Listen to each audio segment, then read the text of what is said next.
নমস্কার, দেখছেন কলকাতা টিভি। আপনাদের সঙ্গে আমি ঋষিকেশ। শুরু করছি নারদ। ষষ্ঠ দফার নির্বাচন আর মাত্র কয়েক ঘন্টার অপেক্ষা বলা যেতেই পারে, কিন্তু তার আগে মাত্র দুদিন আগেই উত্তপ্ত নন্দীগ্রাম। ভোটের হিংসার বলি এক বিজেপি কর্মী। ঘটনায় অভিষেক বন্দ্যোপাধ্যায়ের বিরুদ্ধে উস্কানি দেওয়ার অভিযোগ শুভেন্দু অধিকারীর। ভোটে হার নিশ্চিত জেনেই অশান্তি লাগানোর চেষ্টা, দাবি তৃণমূলের। সিবিআই তদন্তের দাবি শুভেন্দুর।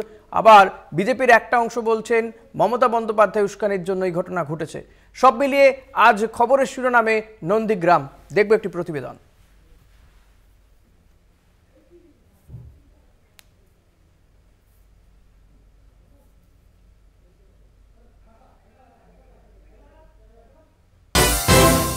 আজ গোটা দিন খবরের শিরোনামে রয়েছে নন্দীগ্রাম, কারণ গতকাল যে ঘটনা ঘটেছে এবং এক বিজেপি কর্মী, বিজেপির মহিলা কর্মী, তাকে পেটানো হয় এবং মাথায় আঘাত পেয়ে তার মৃত্যু হয়েছে। 5 জন এই ঘটনায় আহত হয়েছেন। আর এরপর থেকেই তৃণমূল কংগ্রেসের বিরুদ্ধে ষড়যন্ত্রের অভিযোগ এবং এই ক্ষেত্রে অভিষেক বন্দ্যোপাধ্যায়ের বিরুদ্ধেই অভিযোগের আঙুল তুলছেন শুভেন্দু অধিকারী। যে অভিষেক বন্দ্যোপাধ্যায় গতকাল তিনি নির্বাচনী প্রচারে গিয়ে উস্কানি দিয়েছেন, এমনটাই বক্তব্য শুভেন্দু অধিকারী। তিনি আজকে থানায় যান, নন্দীগ্রাম থানায় গিয়ে কার্যত সেখানে কোটানকোট দাদাগিরি করেন শুভেন্দু অধিকারী। 25 জনের বিরুদ্ধে তিনি থানায় অভিযোগ দায়ের করেছেন।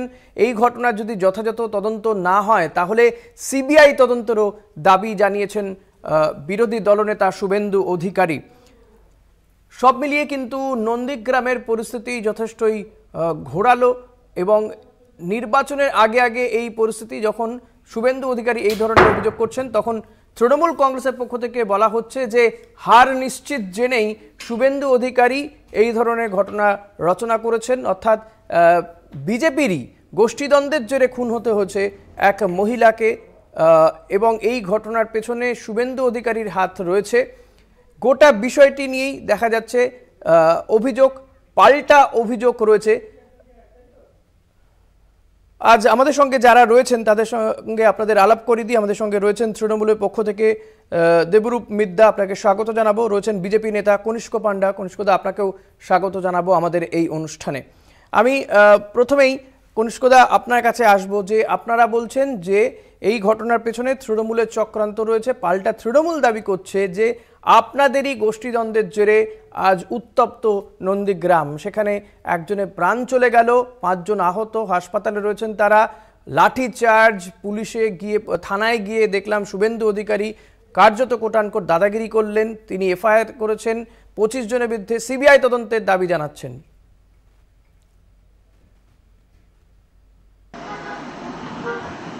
ঘটনাটা হচ্ছে গিয়ে সম্পূর্ণভাবে আমাদের যে সোনাচূড়া গ্রাম, এই গ্রামে পরিকল্পিতভাবে তৃণমূল গতকাল রাত্রি 2টোর সময় ভাড়াটে অভিষেক ব্যানার্জি বলে দেওয়ার পরে ওখানে অভিষেক ব্যানার্জির একটা মিটিং ছিল।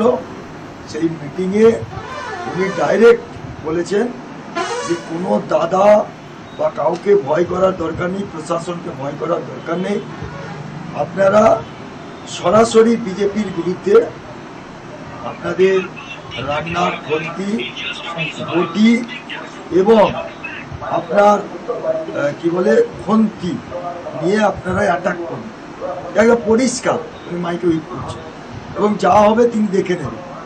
আমরা দেখলাম ঠিক সেই কথাটা বলার পর দিন, মানে গতকাল রাত্রেবেলা নৃশংসভাবে আমাদের সঞ্জয়, যে আমাদের একদম এসসি অঞ্চলের সম্পাদক, সঞ্জয় মাকে নৃশংসভাবে হত্যা করল এবং সঙ্গে সঙ্গে আমাদের 7 জন কর্মীকে হসপিটালাইজড করল। তার মধ্যে একজন কর্মী একদম চোখে আর দেখতে পাবে এমনভাবে মিলেছে। তো আমরা বলছি যে এরকম কলকাতা থেকে ভাড়াটের সৈনিক নিয়েছে, ভাড়াটের লোকজনদের নিয়ে শান্তিপূর্ণ নন্দীগ্রাম, আপনারা সকলেই জানেন যে নন্দীগ্রাম হচ্ছে একটা আন্দোলনের পীঠভূমি। ওখান থেকে শুধু নন্দীগ্রাম 2007-এ যে হয়েছে নন্দীগ্রাম, সে নন্দীগ্রাম নয়। নন্দীগ্রামের ইতিহাস বলছে যে স্বাধীনতা সংগ্রামের প্রথম স্বাধীনতা আমরা যে তাম্রলিপ্ত পেয়েছিলাম, সরকার পেয়েছিলাম, সেদিনই নন্দীগ্রামের আন্দোলন শুরু হয়েছিল। সেই আন্দোলিত মানুষ কিন্তু তাদের অরিজিনটা এখনো আছে। তাই আপনারা জানেন যে জমি আন্দোলন আমাদের যে নন্দীগ্রামে হয়েছিল সেই বিভৎসতা সিপিএমের এই অত্যাচারের বিরুদ্ধে। সুতরাং আমাদের আপনারা মনে করছেন যে এই খুনের জন্য তৃণমূল কংগ্রেস দায়ী, এবং আরো স্পেসিফিক করে আপনারা বলছেন অভিষেক বন্দ্যোপাধ্যায়ের মন্তব্যের জোরে এই ধরনের ঘটনা ঘটেছে। দেবরূপ, আপনার কি বক্তব্যের ক্ষেত্রে যে বিজেপি যখন অভিযোগ করছে যে অভিষেক বন্দ্যোপাধ্যায়ের মন্তব্যের জেরে এই ঘটনা? আসবো কনিষ্কদা, আসবো কনিষ্কদা প্লিজ, আমি একটু দেবরূপের কাছ থেকে এর উত্তর নেব। দেবরূপ, আমি 1 সেকেন্ড একটা বলে দিই, 1 সেকেন্ড। চক্রবেড়িয়া থেকে আমাদের যে সোনাচূড়া যাওয়ার রাস্তা, উনি সবাইকে বলা বন্ধ করে ওরা একদম সশস্ত্র ভাবে। কনিষ্কদা আসবো, কনিষ্কদা আবারও আসবো তো আপনার কাছে, আবারও আসবো, দেবরূপকে বলতে দিন, আবারও আসবো আপনার কাছে প্লিজ। দেবরূপ, ঠিক আছে ঠিক আছে। হ্যাঁ নমস্কার, আমি যেটা শুধু বলবো, যিনি বলছেন এতক্ষণ, উনি যে ওনার অভিভাবক আছেন, ওনার রাজনৈতিক স্টাইলটা উনি হয়তো খুব ভালোভাবেই জানেন, আমরাও ওনার এক সময় কাজ করেছি জানি। উনি আসলে রক্ত ছাড়া কোনোদিন নির্বাচন করতে পারেন না। রক্ত না হলে ওনার স্বাভাবিকভাবে নির্বাচন জেতাটা কোনোভাবে সম্ভব নয়। ঠিক আছে, এখন তার রক্তের নেশা লেগেছে, তখন সাধু ছিলেন। একটু স্মরণ করিয়ে দিই, আমি আপনার কথার সময় বলিনি, কিন্তু একটু শালীনতা তারা সামান্যটা মানার চেষ্টা করুন, সামান্যটা। আপনার সময় আমি একটা কথা বলিনি। না আপনি বলছেন না তার সঙ্গে রাজনীতি করেছিলেন নিশ্চয়ই। নন্দীগ্রাম না থাকলে দিদি দিদিমা হয়ে যেত দাদা। বুকে দীনবন্ধু মিদ্যা গলায় দড়ি নিয়ে 25শে এপ্রিল মারা গেলেন। দীনবন্ধু মিদ্যা মারা যাওয়ার পরে 26শে এপ্রিল বাগচার বুকে সম্পূর্ণ আগুন জ্বালানোর চেষ্টা করা হলো, এবং তারপরেই ঠিক একই রকম ভাবে এই শুভেন্দু অধিকারী প্রেস মিট করে সাংবাদিক বৈঠক করে বললেন যে দীনবন্ধু মিদ্যাকে একদম গলায় দড়ি দিয়ে মেরে ফেলা হয়েছে, সিবিআই তদন্ত চাই। এবং সবচেয়ে দুঃখের এবং কষ্টের যে দীনবন্ধু মিদ্যার বডিটাকে তমলুক হাসপাতালে পোস্টমর্টম হওয়ার পর উনাদের পছন্দ না হওয়ার কারণে উনি হাইকোর্টের দ্বারস্থ হলেন। হাইকোর্টের নির্দেশ মতো কলকাতায় দীনবন্ধু মিদ্যার পোস্টমর্টম হলো, কিন্তু দুর্ভাগ্যের হলো সত্যিকে তো আর ঢেকে রাখা যায় না। কি পোস্টমর্টম রিপোর্টে বেরিয়েছে আমরা শুভেন্দু অধিকারীর কাছে জানতে চাই। তিনি যে সেই দেবরূপ, আমি আমার প্রশ্ন রয়েছে আজকে, আমি আমার বক্তব্য যে আপনারাই বলেন, আমি বলি একদম সোজা জায়গাতে। দেবরূপ প্লিজ কনিষ্কদা প্লিজ। দেবরূপ, নন্দীগ্রাম বা এই নন্দীগ্রামের বিধায়ক বিরোধী দলনেতা নিয়ে হচ্ছে, যদি ময়না নিয়ে করবে তাহলে ময়নার চার্জশিট বার করতে হবে। কনিষ্কদা প্লিজ, আমি দেবরূপ প্লিজ, দেবরূপ প্রশ্নটা শুনুন। দেবরূপ, আমি বলছি নন্দীগ্রামের বিধায়ক শুভেন্দু অধিকারী, পূর্ব মেদিনীপুর আপনারাও বলেন যে শুভেন্দু অধিকারীর অধিকারী গড় বলেন, সেই অধিকারী গড় এবার ধ্বংস হবে, এ কথাও বলছেন প্রচারে গিয়ে। তার মানে অধিকারী গড় রয়েছে, সেই অধিকারী গড়ে সেই অধিকারীরা এখন বিজেপির সদস্য।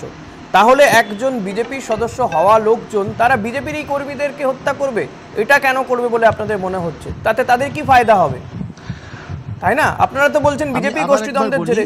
আমি আবার একবার বলি যে আমি আবার একবার বলি আমার কথাটা বলতে না দিলে আমি সবার কাছে বক্তব্যটাকে পরিষ্কার করতে পারবো না। দীনবন্ধু মিদ্যা কিন্তু বিজেপিরই কর্মী ছিলেন। তার দাদা সুশান্ত মিদ্যা বিজেপির জেলার নেতা। তার ভাই গলায় দড়ি নিয়ে মারা যাওয়ার পরে শুভেন্দু অধিকারী কিন্তু বাচ্চাকে ঠিক একই রকম ভাবে অশান্ত করতে চেয়েছিলেন। আমি ধন্যবাদ জানাই ময়নার মানুষকে যারা শুভেন্দু অধিকারীর এই চক্রান্তকে ব্যর্থ করে এখনো পর্যন্ত ময়নার বুকে একটা লঙ্কা ফটকাও ফাটাতে দেয়নি। উনি হাজার চেষ্টা করেছেন, আর আমরা এটা নিশ্চিত যে আজকের উনার নেতৃত্বে নিজেদের কর্মীকে হত্যা করে আবার একবার অশান্ত করার চেষ্টা করছে। এ দায়ভার শুভেন্দু অধিকারীকে নিতে হবে। তার কনস্টিটিউশনে এই জিনিস হচ্ছে। শুভেন্দু অধিকারী কি দায়ভার নেবেন? কনিষ্কদা আসবো আপনার কাছে, তবে এই মুহূর্তে একটা ছোট্ট বিরতিতে যেতে হবে। কনিষ্কদা এবং দেবরূপ দুজনকেই বলবো একটা ছোট্ট বিরতিতে যাবো। আসবো কনিষ্কদা, আসবো, একটা বিরতির পরে ফিরে আসবো, একটা ছোট্ট বিরতি নেব, সঙ্গে থাকবেন। ফিরে এলাম বিরতির পর। দেখছেন নারদ। আজ আমরা আলোচনা করছি নন্দীগ্রামের পরিস্থিতি নিয়ে। কনিষ্কদা রয়েছেন, কনিষ্ক পান্ডা বিজেপির পক্ষ থেকে, তৃণমূল পক্ষ থেকে রয়েছেন দেবরূপ মিদ্যা। কনিষ্কদা, আমি আপনার কাছে আসবো। একদিকে আপনিও বললেন কিছুক্ষণ আগেই যে অভিষেক বন্দ্যোপাধ্যায়ের মন্তব্যের জেরে, অর্থাৎ উস্কানি অভিষেক বন্দ্যোপাধ্যায়ের, কিন্তু আপনাদেরই একটি প্রতিনিধি দল তারা নির্বাচন কমিশনে জানিয়েছেন মুখ্যমন্ত্রী মমতা বন্দ্যোপাধ্যায়ের জেরেই নন্দীগ্রামে খুন। কমিশনে আপনাদের পক্ষ থেকে এই বিষয়টি জানানো হয়েছে, ফলত আপনারা নিজেরাও কি ঠিক করতে পারছেন না যে এটা সমন্বয়ের অভাব, যে কার উস্কানিতে আসলে খুন হলো? নিঃসন্দেহে খুন নিন্দনীয় ঘটনা, এই নির্বাচনে এখনো পর্যন্ত রক্ত ঝরেনি, ভোটের আগে আগে এই খুন মর্মান্তিক। কনিষ্কদা,